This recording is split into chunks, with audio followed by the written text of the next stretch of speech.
Welcome back to Getaway Day. As always, I am Mason, he is Gautam, and we're here to talk about the most riveting division in Major League Baseball. That's right, we're talking about the American League Central. Wait, did I say riveting? Yeah, I'm riveted. Let's go. All right, well, we're going to be riveted, so everyone buckle up because we're off for a wild ride today. Spring training has begun. So pitchers and catchers have reported. I think that means we have to start actually doing our jobs now, which is tell you about baseball and things that are happening currently in baseball and what to expect. So that's what we're here for today. We're doing the first of 6 division previews. And we are going to be trying to change it up over the next 6 weeks as we go from division to division. We're going to start in the American League Central. So, Gowie, before we do that, how are you? What's going on? You got anything you want to tell the people? Oh, I'm doing great. We got baseball games here in about 10 days, first spring games. Pitchers and catchers reporting over this week. And, you know, baseball is right around the corner, and we've got warm weather coming too. It's already been incredibly warm here, and I'm pretty sure it's been messing quite physically quite literally with my head. I've been dealing with migraines the last 2 days. It has been awful. Ugh. But it'll cool back down on Friday, be cold as crap for the next weekend, and then warm back up again. So yeah, we're supposed to get 7.5 inches on Thursday or something. Of snow? Yeah. Gross. I do not want to live there. All right, well, we got just a couple things that we need to clear up before we get going into the main topics of today. And first off is that if you enjoy this podcast and any of our content, please make sure to like and subscribe on all your favorite podcasting apps and YouTube. YouTube, you got to make sure to hit the little notification bell so that you see every video that we post. You may be confused if you're looking for baseball card videos and no longer find them on @GetawayDayPod. That is because I have spun off a secondary channel to start posting more frequent baseball card videos.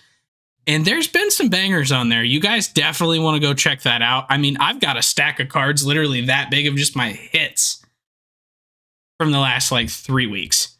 Hold on, I could actually show you. This is my stack of hits from the last 3 weeks. That is not including any of the base. It's been quite fun. So go check that out. We got a lot of good stuff coming up tomorrow. Just so happens to be the release day of Top Series 1 2023. You might want to pay attention. So that's there. You can follow us on all of our social medias @GetawayDayPod. Make sure to leave us a review. Help us get the name of the podcast out there a little bit, get some reviews, help us get some listeners as we are pushing to grow here in 2023. So if you could help us out by interacting with any of our social posts or share them with your friends, we would really appreciate that. I think that is all of the housekeeping. Am I missing anything? I think you nailed it. Perfect. All right, now let's get to the baseball.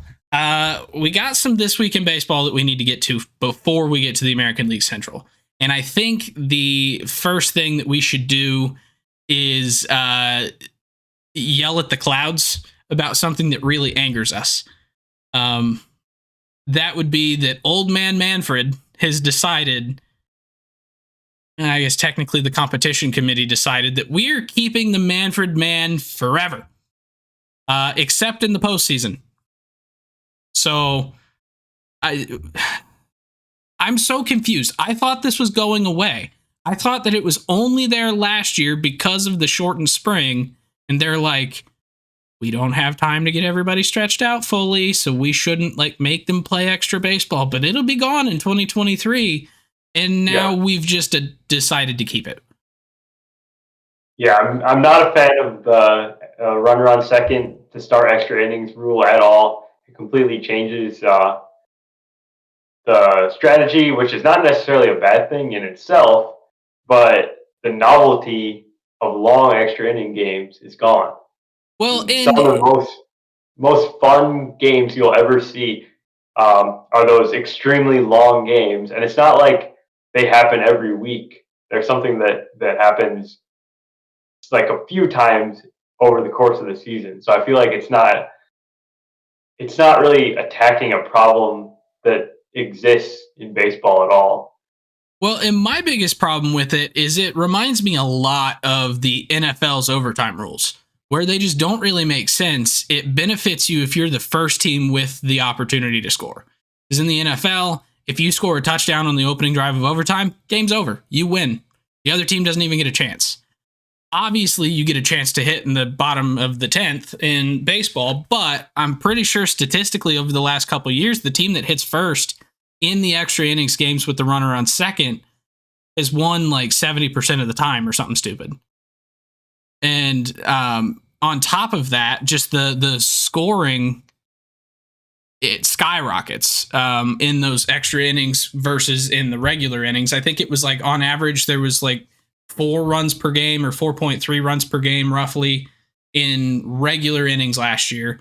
And then it was like 7 or 8 in extra innings. Yeah, I think it was like 9 runs per game in extra innings or something. Yeah, so it's not even the same game. It's like, I understand that they want to shorten extra innings games, but it feels like this is not the way to do it, and they're just doing what the NFL did when they made those overtime rules, and they're just like, you know what? It shortened the game. We're sticking with it. Right, and it just tells me that they don't care about regular season games. Like for some reason, it's like a thing that they want to get done with really quickly. But why? Yeah, it's like who's asking for that? It's like the first 3 quarters of the NBA season. Yeah. Yeah. It's just like, it's there. People pay money to go. Awesome. They get ticket sales, but they don't care. They just want to get to the postseason because they get a lot higher TV revenue and stuff. But some other rules that have been changed here, on top of the rules that we've already discussed this offseason, position players pitching has been changed a little bit here. So if I'm not mistaken, position players can only pitch in extra innings or in the 9th inning if your team is down by 8 or more, or in the 9th inning when your team is up by 10 or more. Believe those are the rules. So we will not be able to see like the Albert Pujols appearance last year, the Yadier Molina appearance last year. Those won't happen. We won't see Hanser Alberto get into 11 games and pitch to a 4-point-something ERA with the Dodgers last year. It is just the 9th inning, right? Yes. Yeah. And extra innings. Okay. Yeah, because comment here in chat that was any inning if you're down by 8, but I think that was last year's rules, right? Yeah, I think so. Yeah, so they've changed it this year to only the 9th inning, which honestly I kind of like, just from the standpoint of I'm not really there. Okay, so it is if you're trailing by 8 at any point in the game. Oh, it is? Then you can, yeah. Okay, so I think I misunderstood the graphic here the other day then. This is why they just shouldn't change rules on me, because it makes it hard to figure out. I already knew what they were. But yeah, so I guess we could technically see some of these appearances, but Hanser Alberto is not likely to get any if he's still in the Dodgers, because when are they going to lose by? Sox. Oh, well, he might get to be appear in some games then. I don't know. But I was going to say, I don't anticipate the Dodgers being down by 8 very often. So if he were still there, probably not going to happen. Let's see here. What else do we have? Also, as part of some of these other rule changes that they're making, there's not really anything like much to talk about here, but Major League Baseball did put out a thing today that said that the balk rules, they're actually going to look very, very strictly at balks and try and enforce them a lot more in order to improve the pace of play. Not sure that I really fully understand that. I feel like more people on base, more runners getting around is going to slow the game a little bit still, but I don't make the decisions, so I mean, whatever. the Balker rule is really confusing, and I barely understand it myself. So if they bring any clarity to it and make it something that's cut and dry, like we enforce it in this way, that would be a change for the better, and hopefully that's what they're trying to do. But I guess I don't know the specifics of how they're going to be changing how they're enforcing it, I guess. I kind of doubt that they know at this point. I think it's one of those that they're going to say, we're going to do this, and then they're going to get to it, and they're going to go, we should have thought about this a little bit more. Because, like, yeah, I mean, it's a rule in the book, so technically you should probably enforce it, but if it's a confusing rule that you don't understand yourself, it's kind of hard to enforce. So, see, we got a couple of players that have been getting some extensions and changing hands here. So, you want to tell us here a little bit about Bo Bichette and the Toronto Blue Jays agreement? Yeah, so Bo Bichette agreed to a 3-year, $33.6 million deal to buy out the remaining years of arbitration. The Blue Jays and Bichette were sort of far apart this year in exchanging their arbitration number. So they made a deal, and now basically the Blue Jays are happy about it because they have a fixed price for Bo's next 3 years before he reaches free agency. They've got that certainty, and there's no chance that they have to pay him like way more. Like if he continues the trajectory that he's on, he probably would have made a lot more money if he just gone year to year.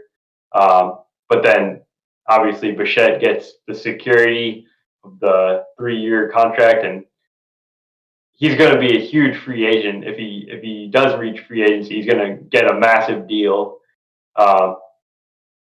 Yeah, maybe so he just wanted that certainty right now, though. So I was actually reading a little bit of an article from Sportsnet Toronto, and the Bo had basically said he didn't actually really care about the dollar amount, like, whatever. The biggest thing for him was seeing that the Blue Jays actually valued him and valued him as a player on their team. And so he was quoted as saying, like, I mean, I could have got a lot more if I would have gone through arbitration, but it's a kind of a broken process that doesn't really make a ton of sense because you've got front office and players going at each other trying to get what they want money wise, and then they're supposed to come back and work together to try and win a championship. So it just doesn't really make sense. And so he didn't want to go through that. And he's like, I just wanted them to show or to say or tell me that they value me. And so them giving him a 3-year deal at $11.2 million a year, yeah, he's probably worth more than that, but it showed that they valued him enough to go and reach that agreement a week before what could have potentially got them a significantly better number for the year. So yeah, that's a really interesting perspective. I had not thought about it from that angle, but yeah, it makes sense to avoid some of the nastiness that can come out of the arbitration process. Yeah. So, and that was direct from Bo's mouth. Obviously, I kind of butchered some of the quotes maybe a little bit, but the sentiment was direct from his mouth. Yeah. And then we did see a trade here this week as well between the Miami Marlins and the Oakland A's. And another Marlins trade that I'm not quite sure what they're going for here, but they basically traded for AJ Puck, who's a really talented pitcher who's been injured a lot, and he seems like he's a relief pitcher now. And then they gave up JJ Bleday, who was their first round pick in 2019, I think. 2019, I think, yeah. Yeah. I'm a big JJ Bleday guy. I actually have his first Bowman Sapphire in my case here. Like, from a card collecting standpoint, I don't like that trade. That just tanked his value. But no, it was trade's interesting. I don't understand it. What are the Marlins doing here? Like, JJ is an outfielder that was potentially he was gonna be up this year at some point. Like, why trade for another pitcher who had starting starting pitcher potential, similar to Jesus Luzardo, who's also on their team. But Puck got injured a lot, ended up going to the bullpen, and just from a longevity standpoint, that's pretty much where he's stuck. So how does this make any sense? I guess they don't really have that much faith in Blade, who's really struggled pretty much like every level that he's been at. Didn't really play that well at the major league level. I guess they're kind of saying, "Hey, we like Brian De La Cruz and our other young outfielders better than Blade. Want to take a chance on Puck? Maybe they think they can make him back into a starter because then the deal makes a lot more sense." Yeah, if they can stretch him back out and figure out how to keep him on the field, yeah, that probably makes a ton more sense. But I don't know. We'll see how it pans out for him this year. I mean, JJ has a shot at coming up to the majors pretty quick then with Oakland if he can play decent at AAA to start the year, because they have nobody except Ramon Laureano. It's pretty much locked into a spot that they've traded for in these recent deals. They traded for Esturio Ruiz, traded for Christian Pache, now JJ Bleday, all these outfielders that have not shown the ability to hit at all. Yeah, I was going to say none of them have locked down a spot, though. So it's like you've got a lot of guys who are fighting for about 2 spots. So we'll see how that pans out. But they're going, it seems, for quantity over quality, but they're getting guys who used to be highly valued prospects. So it's like they're trying to refurbish prospects is what it seems. They see that there is talent there and they're just trying to get it unlocked. So maybe it'll work out for them. But anything else in This Week in Baseball? No? Nope. All right. So let's go ahead and get into the American League Central preview. So this is the first of 6 division previews. We are starting with what we kind of projecting would maybe be the least successful division is maybe the nice way to say it. But no, there's some really, really interesting talking points here in the American League Central, but it's definitely not at the same level of competition as like the National League West, the American League East. But so where do we want to start? I'll let you choose. Start with the White Sox. White Sox? Lots of things to say about the White Sox. All right, what do you got? Hit me with it.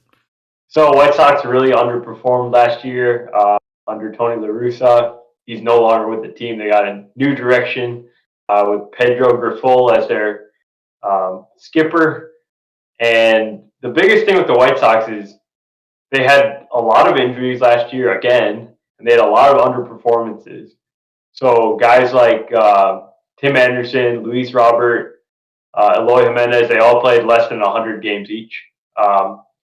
There were some really bad seasons by guys like Yasmani Grandal, Lucas Giolito. Michael Kopech kind of had a rough year coming back from his injury.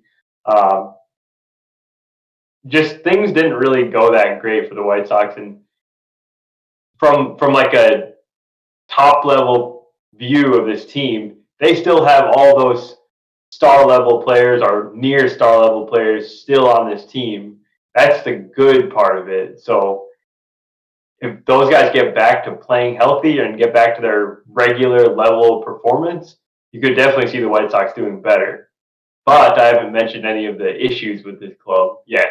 So just from what you've said already, does this remind you a little bit of the 2021 to 2022 Minnesota Twins? Yeah, because the Twins also had a ton of injuries in 2021. And just a flat-out horrific season in 2021. Like, as a team, they were just awful. Yeah, and that just came out of nowhere because in 2021, the Twins were projected to be near the top of the division, I'm pretty sure. Yeah. And they just, like, fell flat on their face, and we were saying, like, the Twins really aren't that bad. They're going to be better this next year, and they absolutely were. They still obviously faltered down the stretch and everything. But, yeah, I kind of see similarities to this White Sox team. In terms of the top tier, like top-end talent, they have it. They have Lucas Giolito. They have Dylan Cease, Lance Lynn at the top of the rotation. And then the guys I mentioned, Robert Jimenez, Anderson on offense. So this team, to me, it comes down to a couple things. One, how are they going to mesh with the new manager? And two, how is that new manager going to deal with some of the weak points in the lineup? Because their weak points are well, depth for one. They still don't really have a true right fielder. Gavin Sheets, while he's played right field last year and is slated to play there again, he's really more of a DH first base type. But they have a ton of those. They don't have a second baseman. I think who is it? Romy Gonzalez, I think, is slated to be their second baseman this year. So, Yep. and yeah, and then DH. I mean, if Aloy is their DH, they're probably in good shape there. Keep him on the field a little bit more often. Not have to worry about that noodle he calls a throwing arm. So, like from that standpoint, this should be a better team. But how they fill second and right, and what they do with some of their pitching depth, I think, is maybe their key to success here. Yeah. So we talked about like the White Sox from an optimistic perspective just now in these last few minutes about how they can rebound. It really wouldn't be that difficult to see. But what did they actually do over the offseason to improve the team? So they brought in Andrew Benintendi, who is an actual outfielder. I think other than Luis Robert, this is the first actual outfielder that they have put on their roster in what seems like 150 years. More realistically, probably 2. I think Adam Engel probably counted as an outfielder at one point. A couple other guys like that. But this is the first guy who is defensively a good outfielder and is not a complete liability with a bat. So bringing in Andrew Benintendi is huge for this team. I think he's probably got some of those leadership skills that maybe they're going to need with the big guy in Jose Abreu heading down to Houston this year.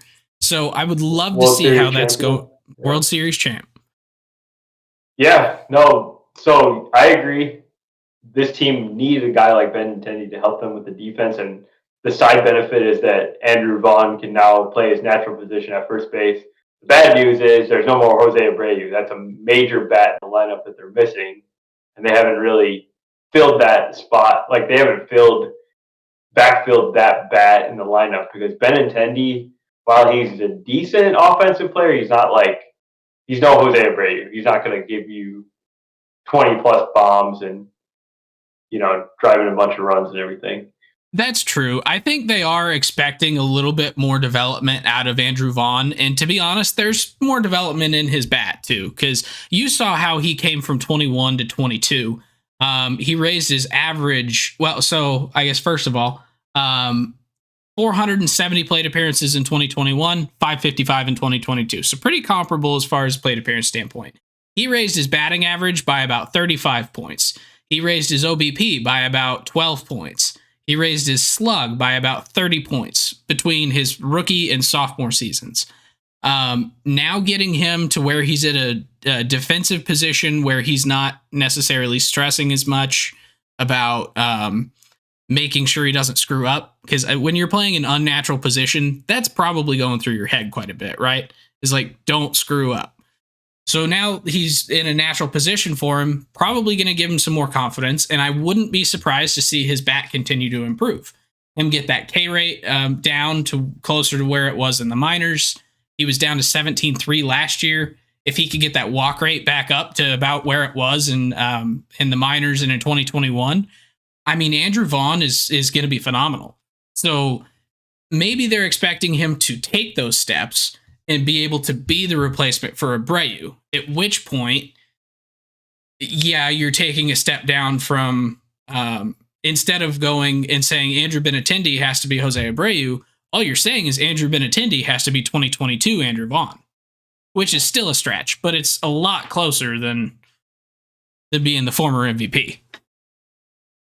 Totally, yeah. Totally agree on Vaughn. Now we come to the issue with the White Sox that they did not address this offseason. And those were, you mentioned it earlier, second base and right field. They don't really have a guy to take either of those spots. And the second base problem has been going on for like multiple years now, and they still haven't seemed to address that. They've been going through guys like Yuri Garcia, Romy Gonzalez, Josh Harrison, Billy Hamilton, I think, played second for a little bit. Yeah, like they've tried everything there, but they've never put a true like good option out there, and they still didn't address that this offseason. So they're almost in a worse position now. Yeah. And then the starting pitching, they also have a depth issue there. I was just looking through their minor league system, try to see. Okay, we got our 5 starters; they're pretty solid. But what happens if one of those guys gets hurt, or one of those guys struggles, or whatever? Or one of the guys gets put on the exempt list very, very soon. Right, yeah. The Mike Clevenger situation is hanging over this team right now, with him being under investigation for domestic violence. So that's a big issue with this team. And the next guys up are like guys like Davis Martin, Jonathan Stever, AJ Alexi, Sean Burke. Like, they're not top tier prospects that people know the names of. So I see a major depth issue with the starting pitching for the White Sox. Yeah, that's going to be a pretty big issue. And with Michael Kopech having kind of the injury history that he does, obviously, like, Tommy John is kind of a freak thing. It is and it's not in today's. But this year he's coming off a knee surgery in the offseason, so he's got another injury he's dealing with. Yeah, so like you've got quite a few guys with question marks. And yeah, they don't really have an in-house answer for those. So are they going to go out and try and sign another starter here before the season gets going? Now that we're in spring, people have reported there are still guys left out there. I mean, heck, Michael Wacha just signed today, I think, or yesterday, with the Padres. So there's guys left that could help add to the depth of this team. But they got to pull the trigger on someone. So now what I will say, though, back to the right field issue, they do have a couple of internal options that they're going to try out this year. So one, they're going to leave Gavin Sheets, but they do have 2 prospects who are both out of Cuba, have been in the U.S. for a year or 2. A year for Oscar Colas, 2 years for Yoelqui Cespedes. Yes, Yoelqui Cespedes. I was going to say Junior Severino, and it's like, no, that's not right. But yeah, Yoelqui Cespedes. Both those guys are at spring training with the team. One of them has a pretty good shot of making the club on opening day and being the right fielder. So, and they are both naturally right fielders. So it would be a little bit of an upgrade from a defensive standpoint over Gavin Sheets. From the hitting standpoint, excellent defensively, but we don't know if he can hit yet. Yeah. So that's kind of the questions that we've got there. Like, they have a potential solution. How's that solution going to pan out? But all right. Any other notes on the White Sox? Just one more quick thing. I think their bullpen's really good. They're going to miss Liam Hendricks. We don't know how long he's going to be out, but the rest of this bullpen is just fantastic. Guys like Kendall Graveman, Aaron Bummer, Reynaldo Lopez is a dominant reliever after he's moved away from starting. I mean, it's a deep bullpen, so it should help them stay in games. And if the starting staff stays healthy too, like, the pitching is overall, it's a strong part of the team. It's just not particularly deep on the starting side. Yeah. They got the wild card, Joe Kelly. Gotta love it. All right. So yeah, this White Sox team is definitely interesting. I think you had listed here their ZiPS projection for wins this year is about 74. And to be honest, this is a team that is definitely better than 74 wins. I could also see them only being a 74 win team. It really just depends on how this all gels. I mean, there's so many questions. It's dependent on health. It's dependent on if they solve the second base right field problem. It depends on how well they all mesh with the new manager, how he handles the bullpen, etc. So I I I get why they're projecting 74 wins, but I wouldn't be surprised if this were a above 500 team either. Like, it's an incredibly talented team.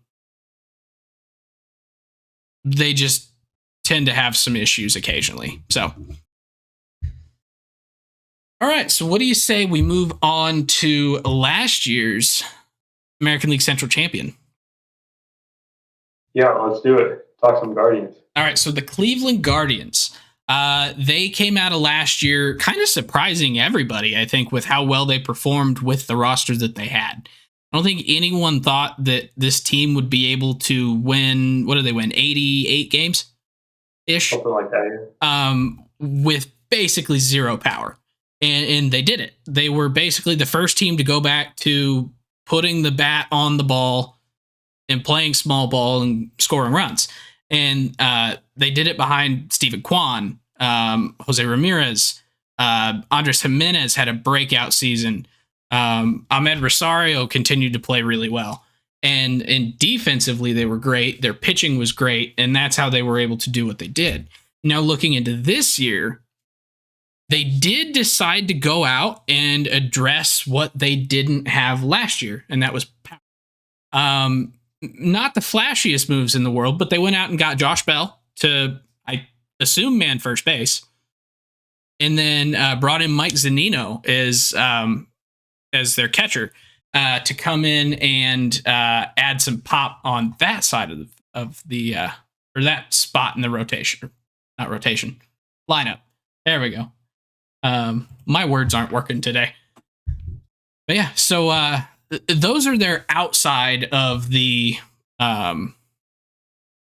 organization additions.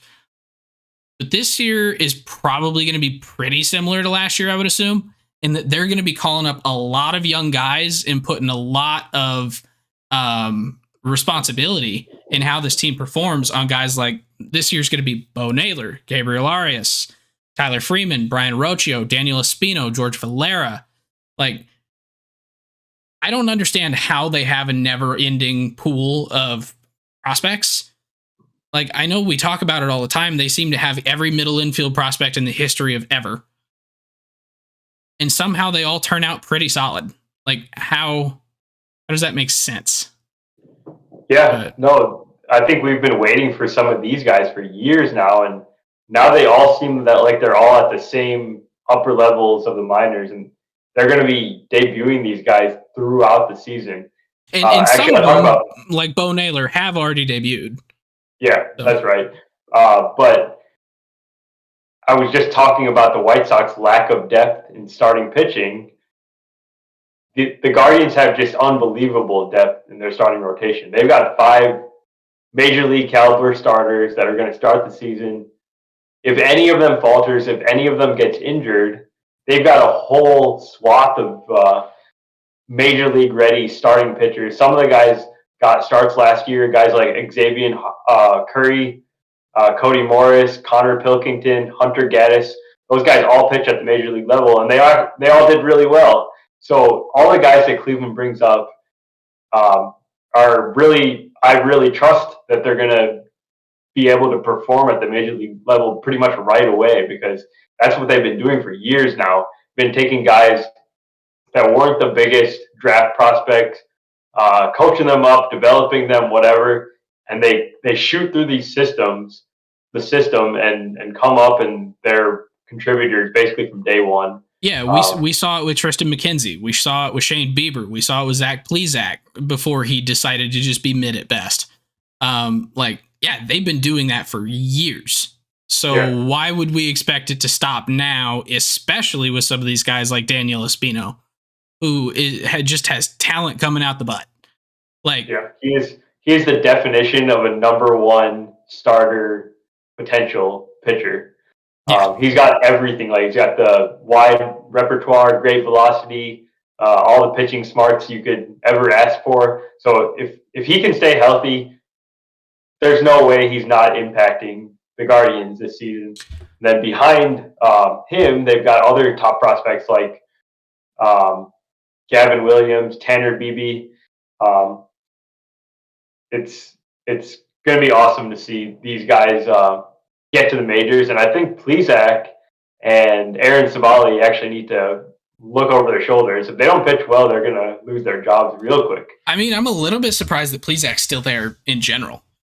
Yeah, he cannot have a long leash here. Like going back to 2020, just with some of the off-field stuff, and then with kind of his on-field performance degrading over the last couple years, I'm surprised that he didn't go out with like Will Benson, Noah Miller, and Nolan Jones to make room for some of these other guys. If anything, I think they're just trying to rebuild his value a little bit so they can trade him. Probably. But, yeah. So this Guardians team, though, this is going to be a pretty tough team to beat this year. I mean, I made the mistake last year of saying that they were going to suck. I'm not doing it again. I have learned my lesson. Cleveland is, they're what the A's want to be. I don't like that I'm comparing them to the A's because it means they don't spend any money. But they're what the Oakland A's want to be. Right, yeah. And, I mean, they've been pretty successful with it. So I'd expect them to continue the same. They're probably the team to beat in the division. Now, could they be beat? Yeah, definitely. Yeah, what are you worried about with this team? Like, what's the downside risk?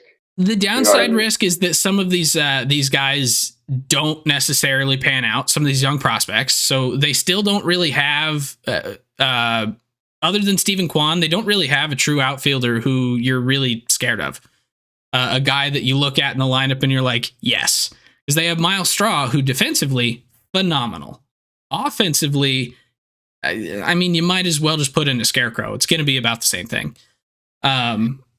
Right field, they also don't really have anybody there. They got Oscar Gonzalez, who played. Oh, that's really true. Well last they do year, have Oscar Gonzalez. I forgot. If he can keep that up, he has awful plate discipline, but very fun player.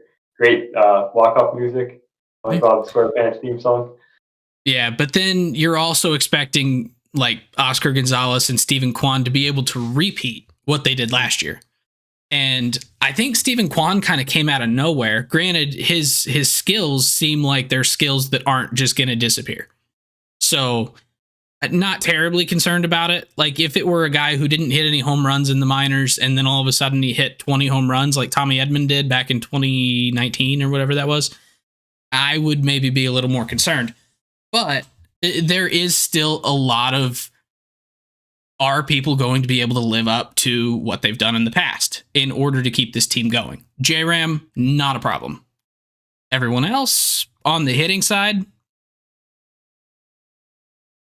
they're probably going to be able to do it, but they won't 100% guaranteed. So yeah, definitely agree with that. I'll just add on Andres Jimenez, another guy that totally had a breakout last year. It's probably real, but he also just put up like a 6-4 season, so you can't really bank on that happening again exactly the same way. Yeah. I think kind of on the other side of this division, though, they're trying to be the same, but the complete other side of this is the Kansas City Royals, right? Because this is another team that has a really young core. Guys like Bobby Witt Jr., MJ Melendez, Vinny Pasquantino, Michael Massey, I think Drew Waters now, Kyle Isbell, like the list goes on. They've got a whole bunch of guys that are between the ages of 22 and 26. Those are all legitimately like really interesting players. It's a pretty cool core of young talent. It is. I'm really, really interested in that. And my problem is that some of those guys we don't really know too much about. Like Drew Waters was a really big A's prospect for a long time. Then he got traded for, what did I say? A's. Oh, oops. Yes, I was thinking the A logo. My bad. Yes, Braves prospect. His former other top prospect teammate Christian Pache went to the A's. There we go. But yeah, so Drew Waters, kind of another one of those light hitting center fielder guys. Maybe not amazing. They do still have Sal Perez. And so on the offensive side of the ball, this is a really interesting team. And we get to the Achilles everything.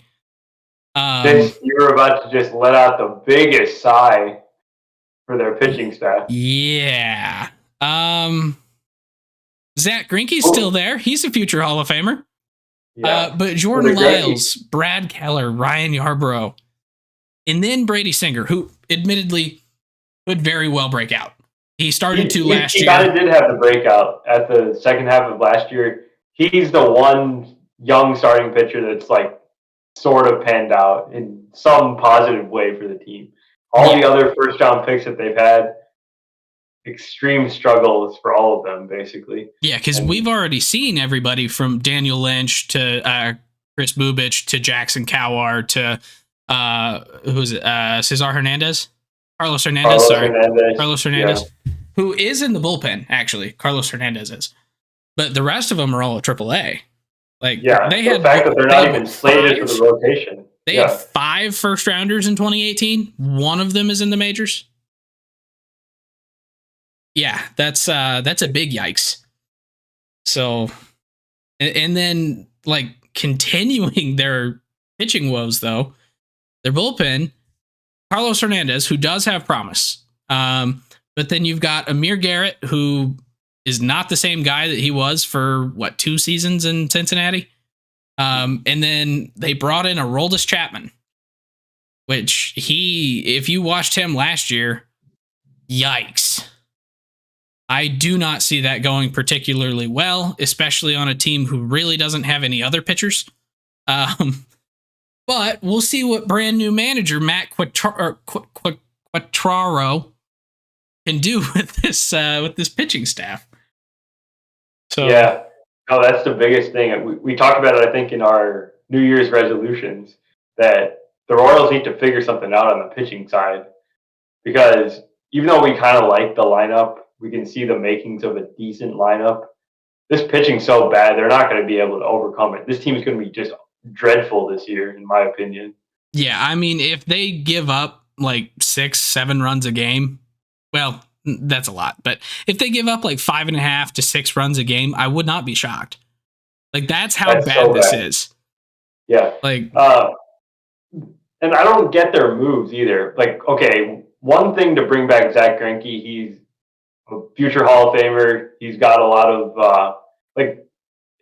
it's important that they brought him back. I'm fine with that. Yes. But why do you go out and get Jordan Lyles? Like, I don't see what that does for you. Why not let any of those guys that you have now slated for AAA at least eat up those innings? Yeah, we know what Jordan Lyles is. He doesn't really do much for this team. Like, he has no ceiling whatsoever.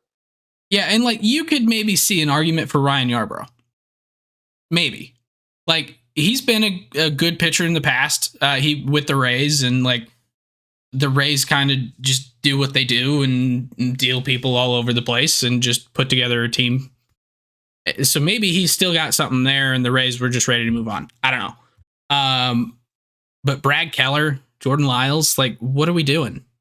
Just throw in Daniel Lynch and Jackson Kowar. Just see what they could do. It's not going to be any worse. Why not sign a legit, like, mid-rotation starter instead of just like a back-end guy? Why didn't they go sign Michael Wacha? Yeah, that would have been a much better addition for the team. He at least is younger, and he's much better than Lyles. Yeah. But yeah, this team, they're trying to be what the Guardians are. They still have a couple of prospects, too, that are going to be coming up this year, and the likes of, oh, shoot. Got to find probably Nick Prado at some point. Yes, Nick Prado. They've got Nick Lofton. Frank Mazzicato's way off. He's way out there in the future. Asa Lacy is kind of an interesting one. Could he, if their rotation is as bad as we think it is, do you think they might try and rush Asa Lacy through? I feel like they're very much in the middle of a rebuild right now, that they will not be trying to rush people through the system.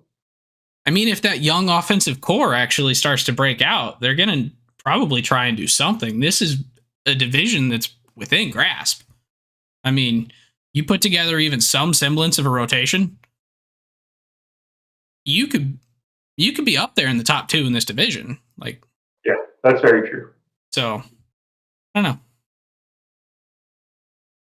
Let's go back to someone a little bit more positive than the Royals, though, and let's talk a little bit about. What do you think? The Tigers or the Twins? Let's talk about the Twins. Talk about the Twins. All right. So this Minnesota Twins team, as we were talking about a little bit ago, 2021 did not go well for them. 2022 went actually fairly well for them. They had Carlos Correa producing to the point where he opted for free agency, ended up coming back after his whole physical saga thing where he was on 3 teams in the course of like 2 weeks or whatever. They saw an absolute breakout in batting champion Luis Arraez. They saw guys like Jose Miranda come up and produce at a really high level. And their pitching staff managed to hold it together. I mean, Joe Ryan broke out as a rookie. Bailey Ober, who we thought might do fairly well last year, didn't end up doing so well. He's back in the minors right now, probably going to start the year there as well. But then that team went and added the likes of Pablo Lopez, Joey Gallo, Christian Vasquez behind the plate to replace a not very effective Gary Sanchez. So, like, this is a team that saw what was possible with this team and is trying to capitalize on that. They did have to give up Luis Arraez for Pablo Lopez. So you lose a batting champion to get who is your ace. Probably not an ace on every team, but an ace for the rotation that they have. So some really interesting moves. How is that going to affect this team this year? I do like the moves that they made on the pitching side for sure. Bringing in Lopez, Kenta Maeda is back from his injury. I think they have more depth than they've had in the past with, more interesting starters in the minors. Like, so basically, since they brought in Lopez, now a guy like Bailey Ober can start the season at AAA or in the bullpen or something. They've got Josh Winder. They've got Simeon Woods Richardson. So they've actually got like intriguing backup options, and all their starting pitchers that are in the rotation, including Lopez, Sonny Gray, Joe Ryan, Tyler Mahle, and Maeda, they're all quality big leaguers, and they're probably going to give them a very high floor. The only thing is, like you said, they don't have an ace. They don't have a starting pitcher ace. They don't have a Dylan Cease or Lucas Giolito caliber talent on this staff.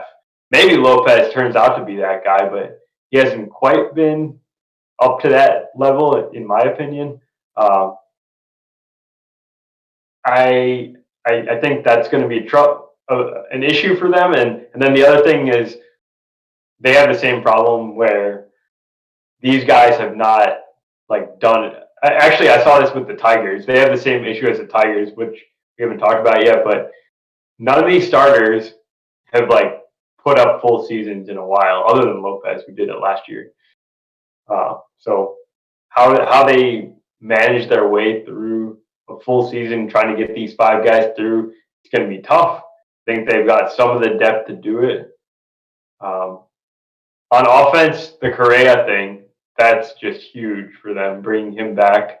Probably without Correa, they're like maybe the 3rd best team in this division. Adding him now makes them like, I'd say, pretty close to the Guardians.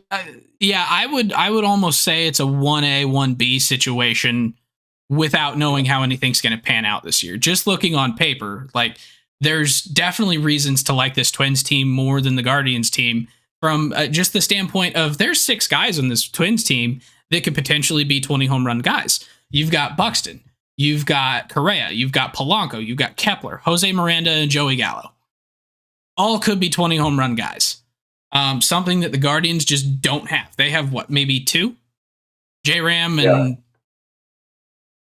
Jimenez? I think Jimenez hit close to 20, and then Naylor hit almost 20, I think. Okay, so they've got maybe 3 to the 6 on the Twins.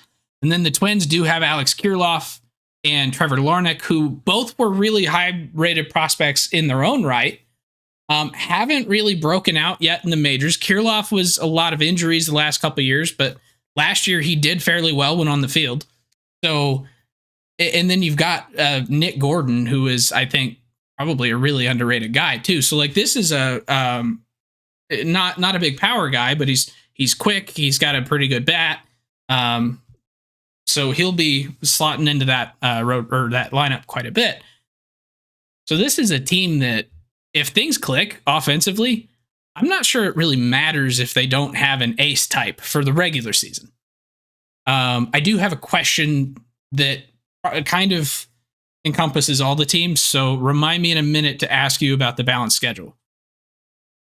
Sure. But let's talk about the Tigers real quick, and then we'll kind of come back to the division as a whole. Okay. So, so this Detroit Tigers team, kind of starting on the low end of this division. Last year, I think they were fourth. If I remember right. I think the only team worse was Kansas City. Yeah, they might have been last. I don't remember. Okay. Yeah, but this is a Tigers team that has been really interesting, kind of up and down the last couple of years in expectations. Results always seem to be the same. I'm not 100% sure what that means, but we have this Tigers team returning a lot of their players. Guys like Javi Baez, that's going to be over there manning shortstop. You've got Miggy, who's going to be DHing quite a bit for his final season. Kind of the big thing for them is in, I believe, the catching department. And then they've got a couple of additions that they've brought through trade, and like bringing in Nick Maton and Matt Vierling from Philly. They brought in. They got back Matt Boyd and brought in Michael Lorenzen. But their big thing is the prospects. They're already in the majors. Riley Green, Spencer Torkelson. We need to see breakouts from them. And Riley Green had a fairly good start last year when he came up. I think he kind of flamed out a little bit, but he's a young guy, so whatever. But they really need to start figuring it out at the big league level if this team is going to be able to do anything. Yeah, totally. Like this season's all about those young players taking the next step. Torkelson, Riley Green, another guy, Kerry Carpenter, who actually played really well. He had like 6 home runs and 100-some plate appearances last year. And then the players they traded for in Maton and Vierling, maybe carving out roles, everyday roles. The issue with the Tigers was they just were abysmal in every regard. I was going to try to say that they were bad at hitting, which is absolutely true. They were the worst hitting team in the league, but just all around, they were just so bad last year. They had major, just collapses by Javier Baez, Jonathan Scope, Akil Baddoo. None of these guys were the players they had been in the past. I don't know really what was going on in Detroit. Hopefully things are different with a new GM. I'm not sure how that's going to help them with the on-field product, but it can't get worse than last year, right? You got to see some improvement from some of those players, just natural regression, and then also the young players making some strides here. Yeah, I mean, especially when you're looking at guys like Javi Baez. He's not a season that bad. There's no way. No, he has some pretty big flaws in his game, and they're pretty obvious. It's the strikeout rate mostly. Yeah. But there's no way that he is as bad as he was last year. It just doesn't make any sense. Javier Baez, he cut his strikeout rate to the lowest it had been in years last year. Well, there's your problem. Tell him to strike out more. He'll be fine. Exactly. Yeah. But yeah, so this team just, I don't know what it is, because they have a great manager in AJ Hinch. I don't know if there's something in the air. That ballpark. I probably shouldn't make a something in the water joke about Detroit. Yeah, they're bringing in the walls, so that might help out a little bit. especially they're out in dead center field. Maybe getting a few more home runs will help them out just a bit. But I honestly, I really wish that I could say that their hitting was worse than their pitching, but I honestly don't think it was. I think because their starting rotation last year and even coming into this year, like Erod was hurt most of last year, right?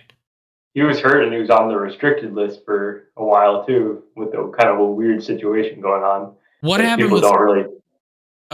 What happened with Casey Mize?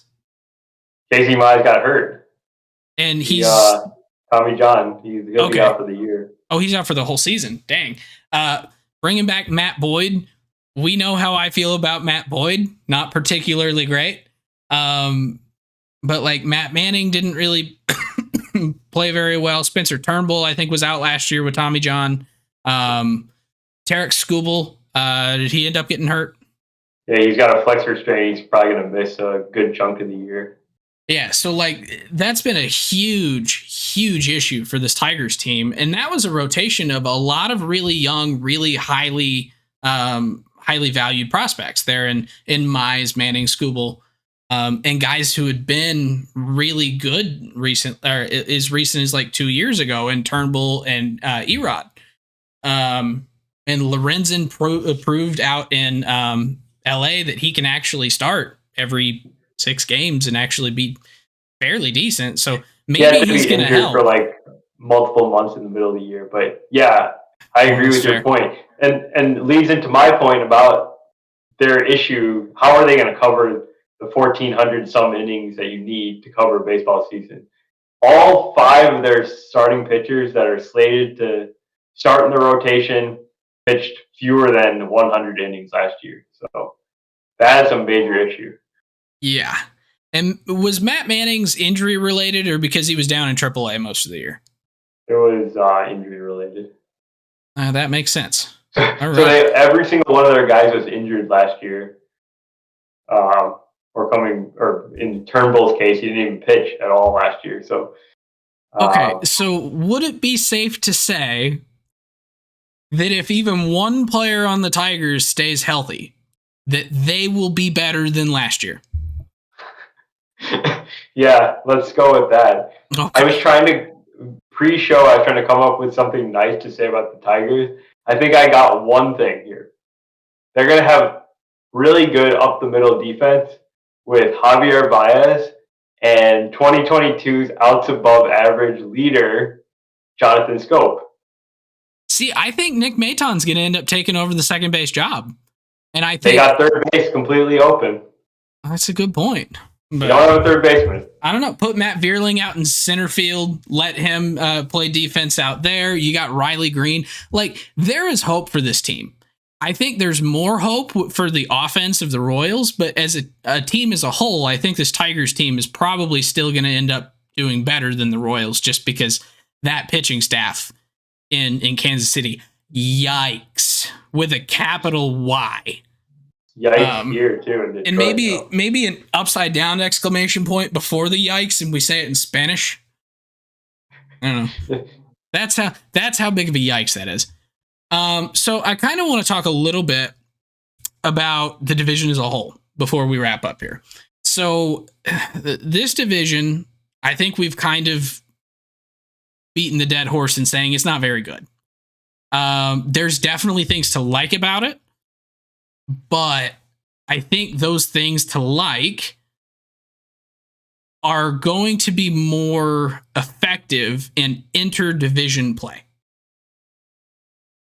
This year, we're getting the balanced schedule. So we're actually seeing fewer games against each of the teams. It's going from, 19 games each? 19 to 14. Yeah. So you're cutting 20 games against divisional opponents, which is a pretty significant amount of the season. That's 12.5% of the season. So how is that going to affect just this division as a whole? I imagine we're going to start seeing a little bit more parity here between maybe this division and some of the more powerhouse divisions like the National League West, the American League East. Like, That's kind of what I'm seeing. Like you're going to see these teams like last year's Guardians who were 88 wins. Maybe they play exactly the same, but end up with only 84, 85, 86 wins this year. It's kind of what I'm seeing. Absolutely what I think, and that's what the projections think too. So looking at the Zips one, we had referenced that the White Sox were projected to win 74 games. The division winner is projected to only win 83, and that's the Guardians, with the Twins coming in at 80 wins, Tigers at 71, and Royals at 70. So you could easily see a strong American League division like the East, just basically picking up a few wins, extra wins that they get from playing a few more extra games against the Central, and Central take those losses. So yeah, so it's definitely. I really like that they're doing that across baseball, doing a balanced schedule where you see every team every year. I do think that it is going to show a little bit more parity, which in the short term, not great. Maybe it drives some of these teams to spend a little bit more money to actually go out and invest in their teams a little bit more from not just an on the field now, but farm system standpoint as well. So maybe we'll see that in the future in this division and what I will be talking about here in a couple weeks. The National League Central's in pretty much the same boat. But hopefully we see it improve here in the future. But for right now, how would you, if you were to assign a value on, let's say, a 1 to 5 scale, or maybe if you don't like 1 to 5, if you prefer it with like subjective terms, let's go from a hitting standpoint. Dreadful, bad, mid, good, elite for just this division as a whole. I'm gonna have to go with the level up from dreadful. So with the bad. Yeah, I think it's like pretty bad overall. When you got the Tigers weighing the whole division down, basically, the other offenses aren't, world beaters either. None of them are. With the Twins and Twins, White Sox, and Guardians all have, average offenses maybe, with the chance to be a little bit better potentially. Yeah, I really only see maybe one offense really taking off to be in that good category. I don't really see.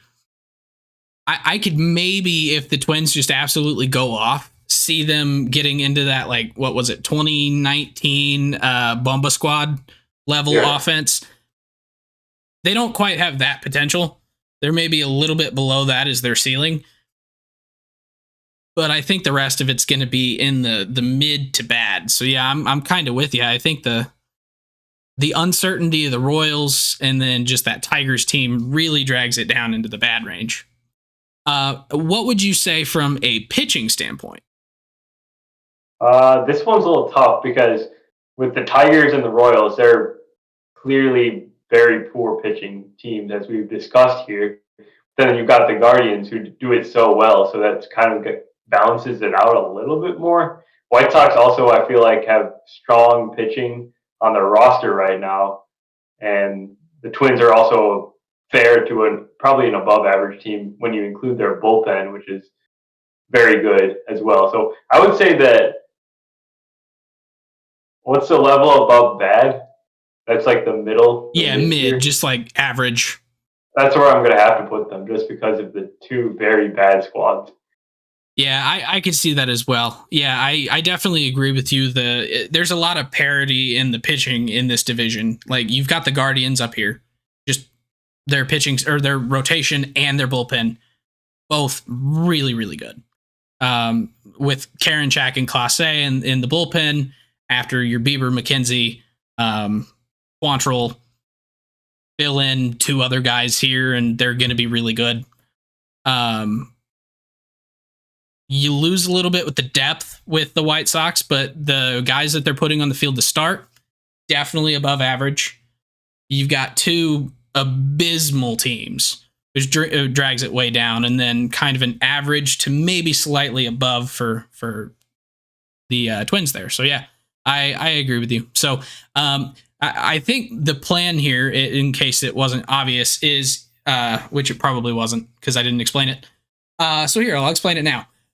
I'm kind of thinking that over the next, I guess it'll be 5 more weeks, we're going to basically rate the hitting and the pitching from a subjective standpoint to put them all side by side so that we can ultimately decide which division is the best. And do it with kind of a subjective, yet we have a data point that we're thinking of just on its own sort of thing. And so ultimately it's ranking it 1 through 5. It's just using descriptions to do it. And then we'll kind of figure out which division is the best. So that's my thinking there. You like that idea or no? That sounds good. I think AL Central is going to be the worst. Yeah. Yeah, I agree. NL Central won't be a ton better, but I definitely think there's a couple things there to improve it. So we'll get to those here in a couple of weeks. Is there anything else that you want to talk about with the American League Central? Yeah, I think the race is actually quite interesting, even though these teams are not overall amazing. I do think that the 3 top teams are going to stick pretty close for hopefully a lot of this season, and it's going to be kind of interesting to see who comes up on top, because I can't really say definitively I think one of these 3 teams is better than the other 2. Yeah, I could see that. I'm kind of in the same boat. I think if I were to make a prediction now, I would be predicting based on depth. Like, which team do I think is able to fill any potential hole throughout the season the best? And as we kind of discussed earlier, I would pick Cleveland. I think they're very beatable, though. I think if the White Sox hold together, it could be their division. If the Twins offense does what I think it can do and their pitching doesn't fall apart, they could very much win this division. So, yeah. Buxton stays healthy for a year, that changes the equation completely. Yeah, if Buxton stays healthy for a full year, this is the Twins division, and no one else can touch it. So, but that dude is Mike Trout on the field. He is also, surprisingly, kind of Mike Trout off the field. At least the last couple of years. So, yeah. Although he doesn't put up 40 bombs still. So... That's because he just hasn't played enough games to do it. Mike Trout's played like only 100 games. He had like 20. He had 28 home runs in 90 games, I think, last year. Okay, so he's kind of Mike Trout on the field. Yeah. Wow. Okay. I think that does it for us tonight for the American League Central. If you enjoyed this episode, please make sure to like and subscribe on all your favorite podcasting platforms and YouTube. Make sure to hit the little notification bell on YouTube so that you see any future episodes that we post. Check us out on our other channel, Getaway Day Cards, where we will be doing a 2023 Top Series 1 break amongst myself, Gautam, and a couple of our other friends who you guys have seen on here before. So that'll be fun. You can also find us on social media at Getaway Day Pod across, let's see, what is that? Twitter, Instagram, Facebook, TikTok. So make sure to let us know your thoughts on the episode. If you think that our takes on the American League Central are just completely off base and you want to tell us why the Detroit Tigers are going to win the division and the Central is the best division in Major League Baseball, let us know.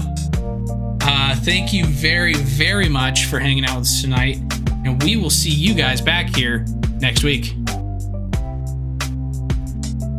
If you enjoy this episode, please make sure to subscribe on your favorite podcasting app or YouTube so that you never miss a future episode. On YouTube, you got to hit that subscribe button and that little notification bell to get notifications. You can also follow us on Twitter, Facebook, and TikTok at Getaway Day Pod.